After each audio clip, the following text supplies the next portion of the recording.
Bonjour et bienvenue dans le troisième podcast de la série Nico, un point c'est tout. Aujourd'hui, j'aimerais vous présenter une chronique sur la droite et sa tartufferie. La gauche est largement dépeinte comme rêveuse, irréaliste ou utopiste, ce qui est tout particulièrement le cas lorsqu'il s'agit d'économie où on trouve toujours tout type d'experts de plateaux de médias mainstream qui viennent nous éclairer de leur lumière. Souvent, les lumières de ces sachants autoproclamés sont contredites par les faits et se heurtent en vérité aux réalités du terrain, contrairement à ce qu'ils tentent de nous faire avaler. Leur savoir, ou plutôt pour être plus précis, savoir supposé, repose principalement sur le degré de foi de leurs spectateurs ou téléspectateurs. Dépend aussi du degré de crédibilité que les dits experts placent dans l'exposition des dogmes qu'ils relayent. La crédibilité en question étant souvent liée au fait qu'ils passent à la télé ou encore qu'ils transmettent leur message avec une grande assurance. Souvent, leur capacité à faire bloc et délivrer leur message de manière unitaire, les contenus étant les mêmes d'un média mainstream à l'autre, est aussi ce qui contribue largement à la légitimité qui leur est accordée. La réalité est souvent bien différente de ce qui ressort de ces discours très idéologiques du monde médiatico-politique. La gauche, souvent taxée de démagogie, a parfois entretenu ce mythe à force de renoncement volontaire et coupable. Le PS ayant souvent apporté de l'eau à leur moulin, de par son envie de pouvoir, mais son envie nettement moindre de tenir les promesses qui avaient fait élire ses candidats à la députation ou à la fonction suprême.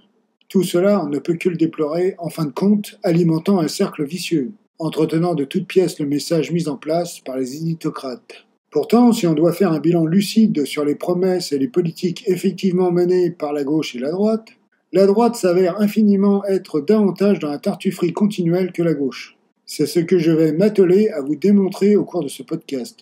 Déjà, pour effectuer un tel travail, il convient de revenir, me semble-t-il, sur les valeurs que la droite est censée incarner.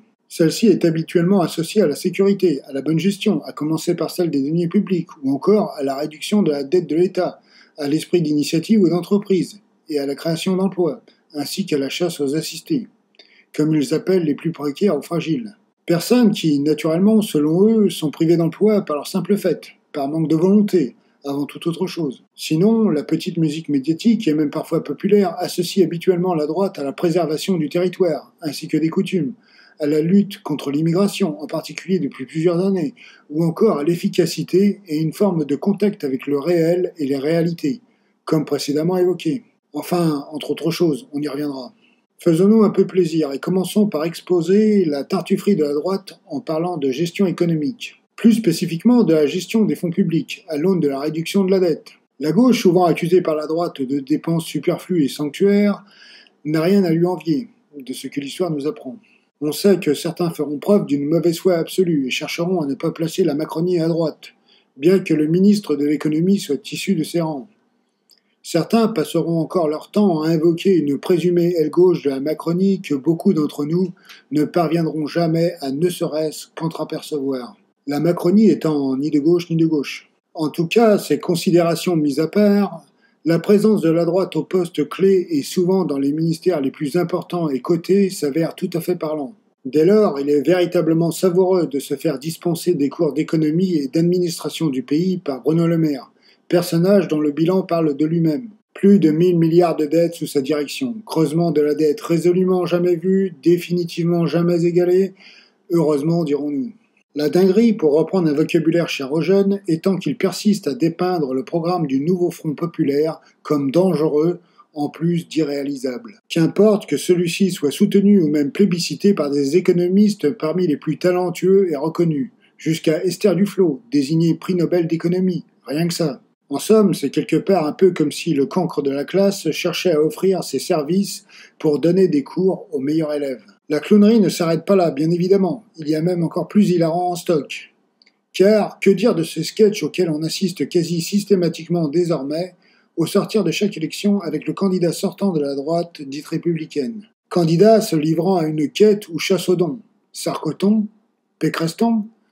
Bref, les génies de la gestion ont recours à des levées de fonds afin de renflouer les caisses de leur parti après chaque campagne présidentielle. Vraiment un exemple probant de bonne gestion comme vous l'auriez identifié. On aura constaté leur habileté à composer avec le budget qu'ils avaient à disposition. Mort de rire.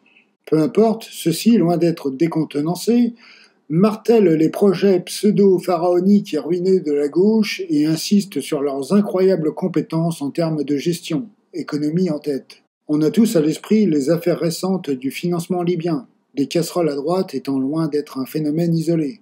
On se souvient de plus longue date des emplois fictifs présumés ou reconnus, de ceux du RPR comme ceux de Pénélope Fillon que personne n'avait visiblement vu sur son lieu de travail supposé. Madame Fillon nous laisse dire qu'elle devait être, avant coup et par anticipation, confinée à son domicile et forcée au télétravail, bien que la droite n'y soit pas favorable. Cette liste est loin d'être exhaustive, mais elle parle déjà d'elle-même. Je pense que vous avez compris l'idée et surtout la forme de supercherie de nous vendre la droite comme soucieuse de l'état des finances, a fortiori des finances publiques, ainsi que de nous faire passer la droite comme bonne gestionnaire ou économiquement réaliste, bien que ces recettes, une fois appliquées, mènent au désastre. Et à tout l'inverse du résultat escompté, ou précisément ce pourquoi ils se sont fait élire. Et encore, je vous fais grâce de me lancer sur le sujet des inégalités qui s'accroissent dans le pays.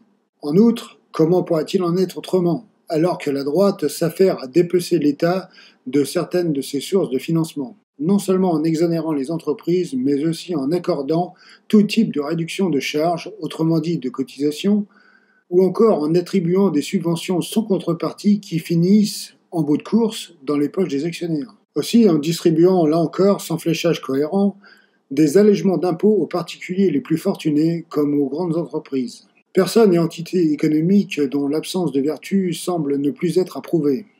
Dans le même registre, n'oublions pas les aides à l'embauche, toujours pratiques, qui consistent ni plus ni moins qu'à offrir aux entreprises des sommes, provenant du contribuable, qui vont permettre aux boîtes privées d'augmenter leurs profits à moindre coût. L'État prenant de facto en charge une partie du salaire d'une personne embauchée. Il s'agirait de ne pas oublier de célébrer nos bienfaiteurs qui nous donnent si généreusement du travail. Allez, une petite pointe d'ironie pour la route.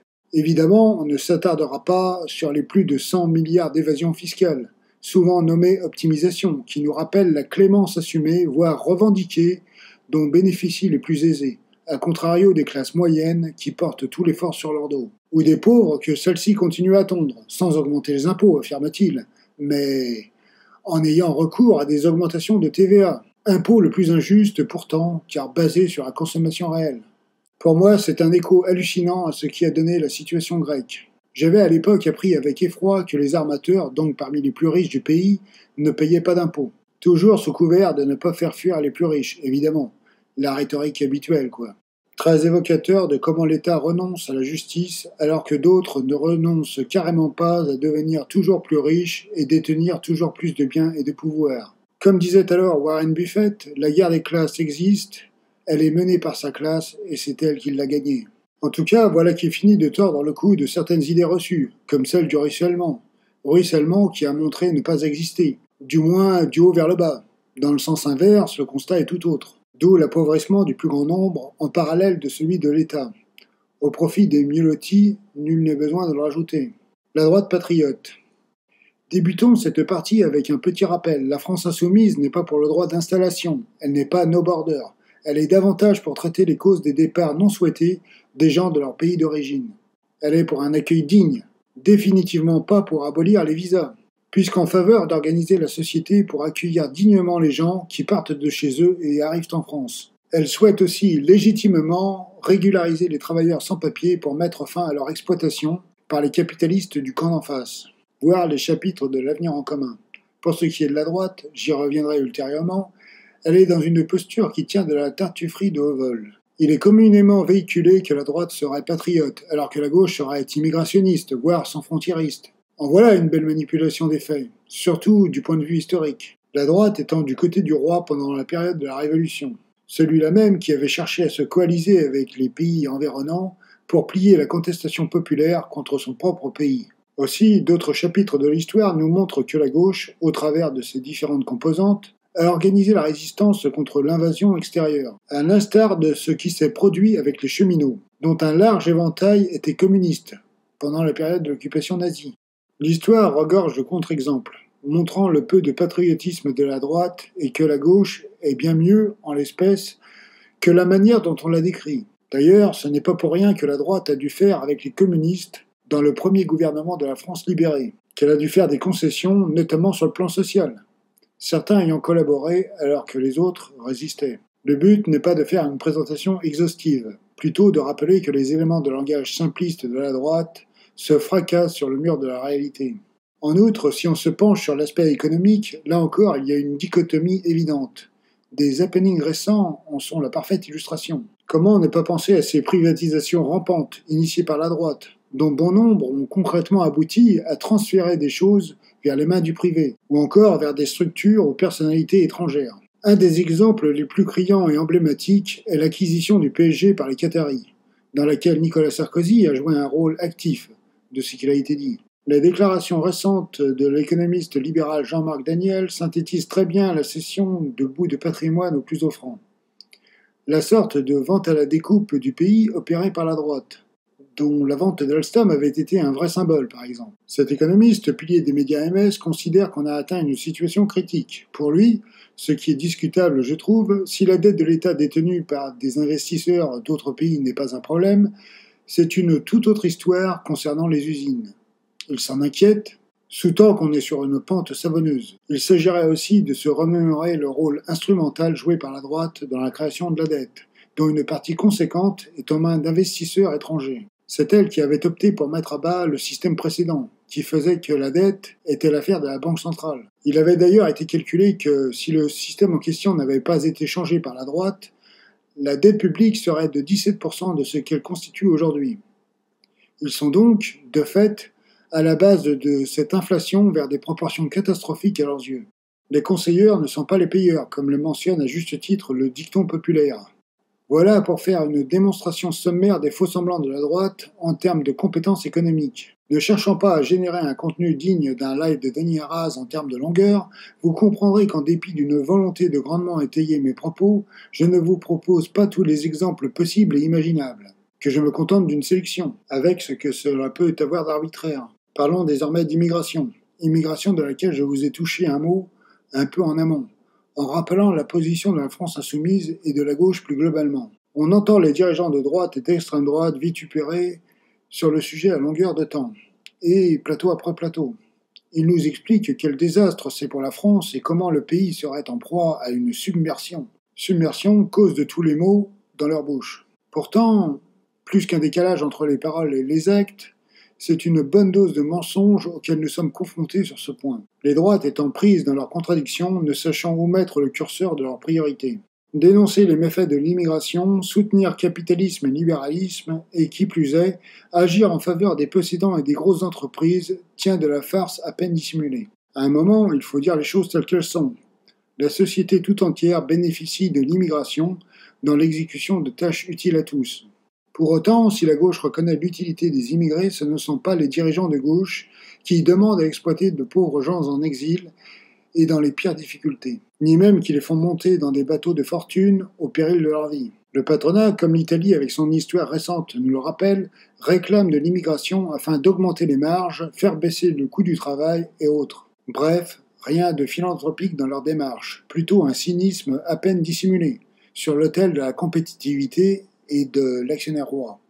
Qui fait donc venir ces gens? Et comment se fait-il que des gens sans papier puissent signer des contrats de travail, ou simplement être engagés dans des entreprises, parfois sans que les entreprises n'aient trop à se cacher? Si l'immigration était un problème, en particulier dans la perspective de l'emploi, alors pourquoi accorder des contrats aux exilés?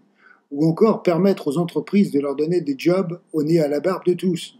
La vérité est que la pseudo-lutte contre l'immigration des diverses tendances de droite est une tartufferie. Tous s'en accommodent fort bien dès lors que les puissants y voient leur intérêt et qu'un enrichissement en découle. J'en prends pour preuve que tout cela est possible grâce au travail de démantèlement des services publics, à commencer par les services de contrôle du droit du travail. Petit coucou à Anthony Smith au passage. Revenons au cœur de ma réflexion. Les mêmes qui clament d'un côté l'insoutenabilité d'une supposée immigration de masse sont aussi ceux qui cherchent à servir le capitalisme et les possédants qui s'engraissent grâce à cette dernière. Les mêmes qui s'insurgent devant une immigration problématique prônent des politiques qui provoquent les départs non souhaités des gens de chez eux. La liste est longue. Pillage des ressources des autres, traités inégaux passés avec certains pays, exploitation voire expropriation de leurs terres, réchauffement climatique plus que largement du fait des pays occidentaux, etc., etc., etc.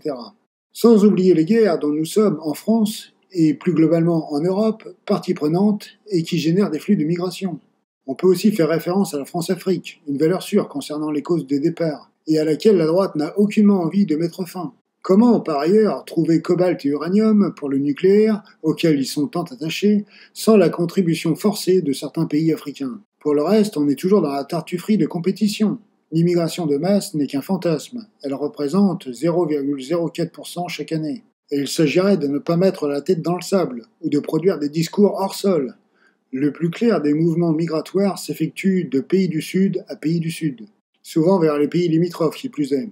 Le chiffre est à vérifier, mais je crois que c'est près de 80% du total d'immigration. Autrement dit, les théories du grand remplacement et autres sont matière à pouffer de rire.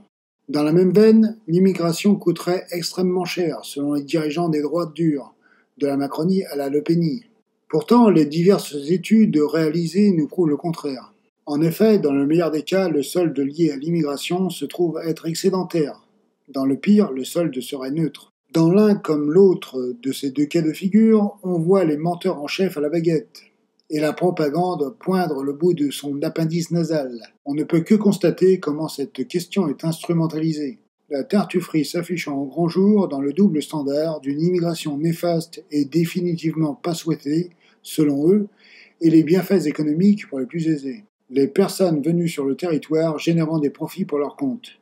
Ils permettent les bonnes santé financières de particuliers comme entreprises. Je mets de côté qu'ils sont souvent les essentiels qu'on a, il fut un temps, applaudis quand eux continuaient de tenir la société à bout de bras pendant le confinement. Si les droites étaient conséquentes et croyaient en ce qu'elles racontent, alors elles deviendraient anticapitalistes et mettraient fin à toutes les politiques qui ont cours aujourd'hui, notamment celles qu'elles promeuvent. Vous l'aurez saisi, on en est loin, et ce n'est pas demain la veille. A contrario, la droite se radicalise et s'extrême-droitise. Emploi et travailler plus pour gagner plus. Passons désormais à un sujet quelque peu adjacent, l'emploi. Entendez ce chapitre comme celui dédié à l'emploi, mais aussi à la méritocratie et aux efforts récompensés d'une certaine façon. Le tout étant parfaitement résumé par la formule de Nicolas Sarkozy, travailler plus pour gagner plus. À écouter la droite, il n'y a pas plus douée et vertueuse que la droite concernant l'emploi, tout spécialement pour ce qui est de créer des postes à pourvoir. Déjà, ne pas faire de distinction entre emploi de qualité et emploi précaire et mal payé est un problème en soi. Mais soyons magnanimes et laissons cette question de côté. Après tout, il y a bien suffisamment à dire pour en rajouter à une tasse déjà bien pleine. Comment dire ? Comment peut-on se targuer d'être les champions de l'emploi et clamer haut et fort le besoin de politiques de suppression de fonctionnaires ? Être pour l'emploi serait être en faveur de supprimer des postes, si on suit la logique apparemment. Alors, on peut se dire qu'ils souhaitent remplacer les emplois publics par des jobs dans le secteur privé, ce qui n'est pas inexact. Malgré tout, la réalité est celle-ci. Les entreprises privées cherchent toujours à augmenter les marges et profits, et cela implique souvent, dans leur perspective, une réduction des coûts qui va de pair avec des réductions de personnel.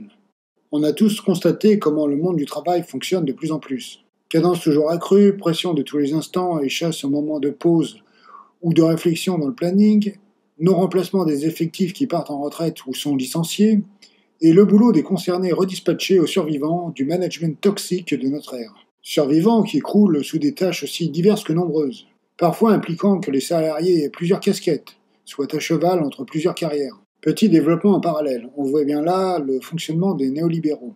Chez eux, compétences, vocations, connaissances, formations sont des choses ou concepts qui n'existent pas. Ils identifient un besoin et mettent quelqu'un à la tâche désignée, sans se soucier de la qualité du travail, sans chercher à savoir si les gens sont à leur place et mènent réellement à bien leur mission. Pour moi, tout ceci est tout sauf du respect du travail et du travailleur. Enchaînons. Le respect du travail, apparemment, la droite ne l'entend définitivement pas comme le respect du travailleur, justement. Comment pourrait-il en être autrement, alors que la droite souhaite une date de départ en retraite toujours repoussée, ou encore qu'elle fait pression pour dire que le modèle social à la française est trop onéreux et n'est pas soutenable. Paradoxal pour des conservateurs, non ? Notons le sous-entendu, la protection santé, par exemple, n'étant pas une priorité ou nécessité, et devant être assumée par les travailleurs eux-mêmes. Voilà ce qu'il faut comprendre. Très instructif, concernant le respect en vigueur dans le cadre de l'activité professionnelle. Aussi, la droite cherche, depuis un certain temps, à faire avancer l'idée, à l'instar d'un célèbre éditocrate drapé dans une écharpe rouge, qu'il serait de bon ton de supprimer la 5e semaine de congé. Les salariés employés doivent aussi se battre pour faire valoir leur droit à la déconnexion, face à des situations professionnelles de plus en plus pressurisantes et chronophages, et qui empiètent sur leur vie privée. Or, si la droite avait une once de respect pour le travail, elle accepterait tout cela, logiquement, faisant sienne l'idée qu'il est légitime pour le travailleur de reconstituer sa force de travail et revenir le lendemain, frais et dans les meilleures dispositions, pour donner le meilleur de lui-même, une fois à son poste, qu'importe la tâche. A fortiori quand on traite de métiers pénibles physiquement, où ce besoin devient encore plus impérieux. Il va sans dire que la logique qui sous-tend est la même que tout ce à quoi on a assisté ces dernières années sous Macron. En admettant que le chiffre de l'emploi soit reparti à la hausse et le chômage à la baisse, où se trouve le bienfait si les gens peinent à survivre avec leur job, et qu'ils peinent à payer leurs factures. Aussi peut-on parler de respect pour le travail ou pour le travailleur dès lors que les entreprises ne souhaitent plus assumer leurs devoirs, ne plus payer les cotisations, ne plus accorder de congés payés, etc. Ou encore que toutes poussent les travailleurs à devenir des des auto-entrepreneurs. Rappel qui n'a rien d'anodin. La droite marche main dans la main avec le patronat, et eux tous sont de grands adeptes des délocalisations d'activités pour augmenter les marges et la part réservée aux actionnaires.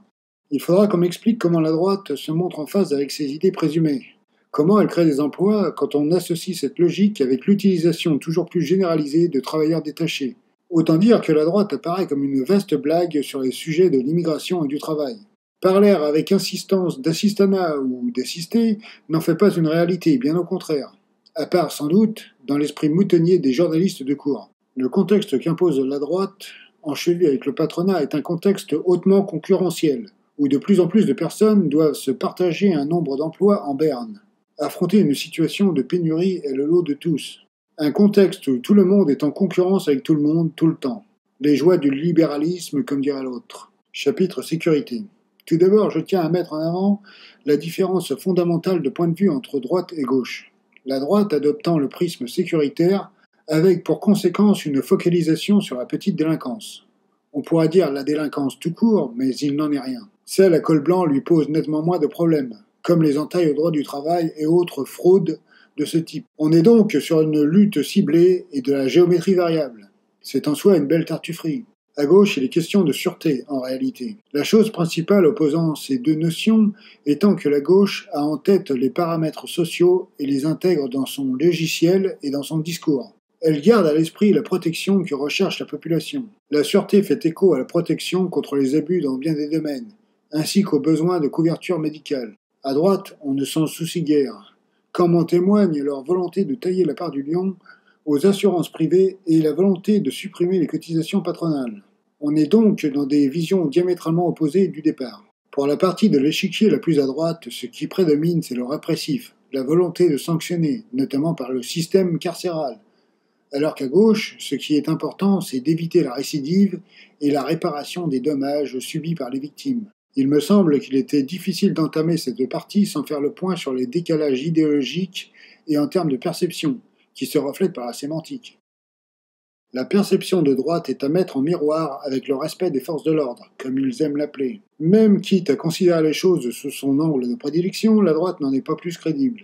Elle a beau se draper dans un habit de respect de la loi et des institutions, il n'en demeure pas moins qu'elle est celle qui a affaibli les services publics et compliqué la tâche de la police, en particulier au regard de la baisse de dotation et de moyens. On a tous en mémoire ces histoires de diminution d'effectifs, du million d'heures supplémentaires travaillées jamais rémunérées, ou encore de ces commissariats ou gendarmeries en décrépitude. Lieux où même les silos viennent à manquer et que les personnels doivent se payer par eux-mêmes. Sécurité et respect des forces de l'ordre exigeraient qu'on donne les moyens aux effectifs de police et de gendarmerie de fonctionner. Phénomène assez peu compatible avec l'austérité budgétaire qui est le cheval de bataille de la droite. De fonctionnement, parlons-en. C'est là que le bas blesse. La tâche est rendue plus qu'ardue de par un mélange des genres. Certaines unités étant appelées, sous les gouvernances de droite, à prendre part à des missions qui ne sont pas celles que les agents gèrent en temps normal. Aussi, le démantèlement des renseignements généraux par Nicolas Sarkozy n'aura pas aidé, le nouveau dispositif en place étant moins efficace. A fortiori, une fois associé à la suppression de la police de proximité et que la France insoumise est désireuse de remettre en place. Petite incise, la France insoumise croit en l'humain, en le contact, ainsi qu'à la prévention. Il est toujours préférable de ne pas donner dans le curatif, mais d'anticiper. C'est souvent plus efficace et revient à coûter moins cher. Retour à mon développement. la suppression des RG étant en parallèle de postes perdus et qui ne seront rattrapés que des années plus tard. On ne saurait donc considérer comme sérieuse cette droite championne de la sécurité dont l'action concrète est l'inverse de ses pseudo-ambitions politiques. Je vais m'abstenir d'en rajouter une couche en faisant référence aux conséquences des politiques sociales des politiques de droite. Leur effet, en fin de course, étant précarisation et appauvrissement généralisé. Nul besoin de mentionner comment cela cadre assez mal avec la sécurité supposément recherchée par la droite. Permettre aux gens d'assurer les moyens de leur subsistance étant une condition sine qua non d'une sécurité ou sûreté réelle. La droite est le goût de l'effort récompensé. Il me semble avoir démontré la tromperie qu'est la droite en matière de sérieux ou d'efficacité. Il est encore plus facile de le faire concernant sa capacité à incarner le goût de l'effort. Il y a bien longtemps que la droite politique n'a plus d'idées ou de programme, si ce n'est simplement de détricoter un héritage dont ses représentants devraient être fiers. Eux qui se réclament du gaullisme. On sait tous que, dans les faits, il n'en est rien. Déjà car cet héritage est un leurre. Sans communistes, pas de Conseil national de la résistance, pas de mesures sociales, et surtout pas de sécurité sociale sous sa forme actuelle. Le zéro effort programmatique et idéologique est évident, notamment chez la Macronie et les LR. Sa concrétisation la plus évidente est de simplement reprendre l'existant. En tout cas, dans les faits, la droite cherche à se débarrasser d'un héritage qu'elle s'est approprié et dont elle a tiré une gloriole sans pour autant y avoir participé à la base. En soi, cela prouve ce que je viens de mettre sur la table, à savoir les vieilles recettes moisies sorties du grimoire poussiéreux de la vieille sorcière Thatcher, ripollinées avec du contenu de l'extrême droite pour Renaissance. Et la digestion et le vomissement de l'intégralité du programme de l'extrême droite pour des LR qui ont perdu leur boussole républicaine et surfant sur la popularité ou le vent en poupe des lepénistes aux hémoristes. D'où le focus sur l'immigration. De surcroît, il y a tout ce suivisme de la droite américaine et la reprise, jusqu'à l'absurde, de ses méthodes.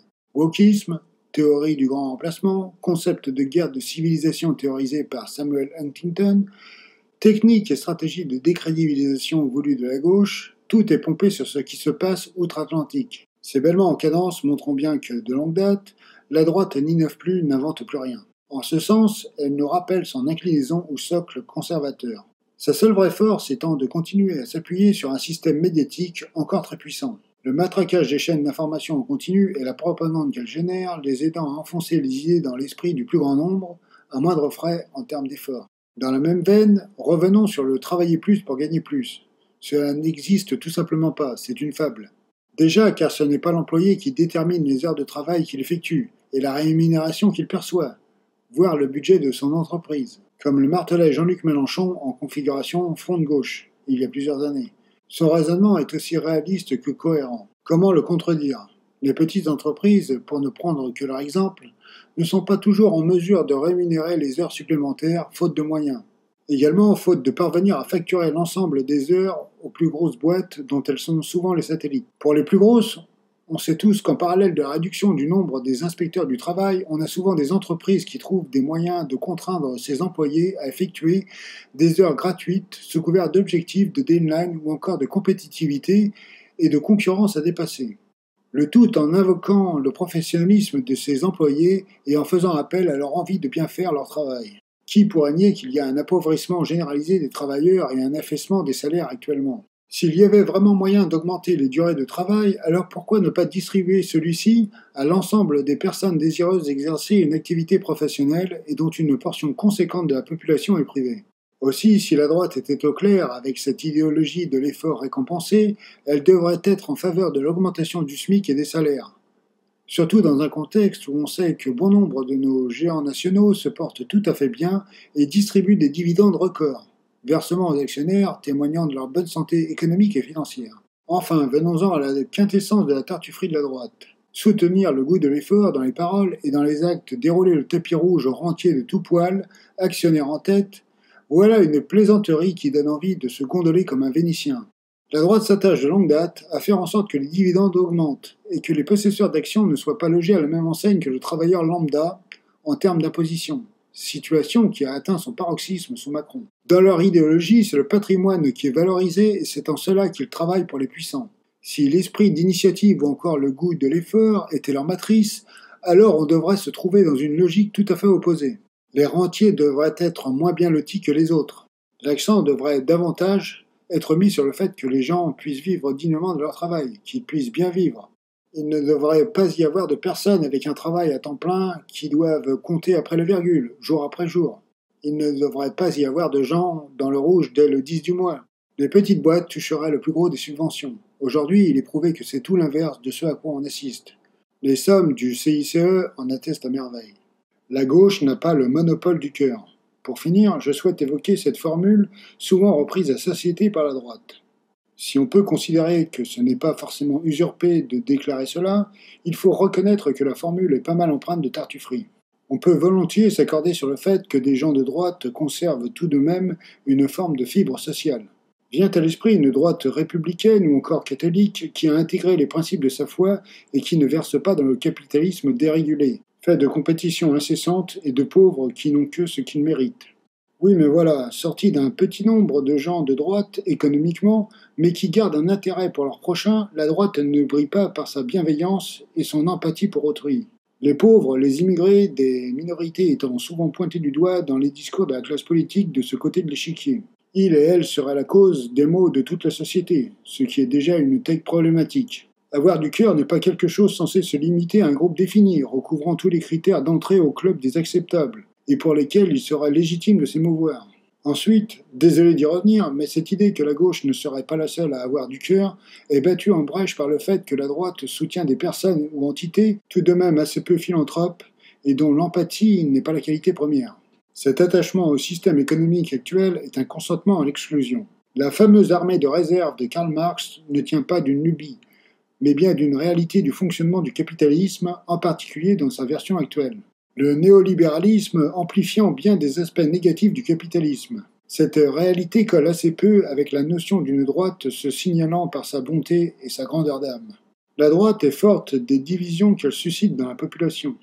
Si les travailleurs, employés, salariés, précaires et privés d'emploi parvenaient à s'unir et faisaient bloc, il serait terriblement compliqué pour la droite d'obtenir quelque victoire électorale que ce soit. L'État pourrait ainsi reprendre son rôle de redistribution et s'assurer qu'aucun citoyen ne soit laissé sur le bas-côté de la route. Soyons lucides, il y a un décalage énorme entre ces paroles de la droite et le fait qu'elle souhaite faire en sorte de confier tous les secteurs possibles et imaginables au privé, ou encore laisser les mains libres au patronat, notamment au sujet des négociations.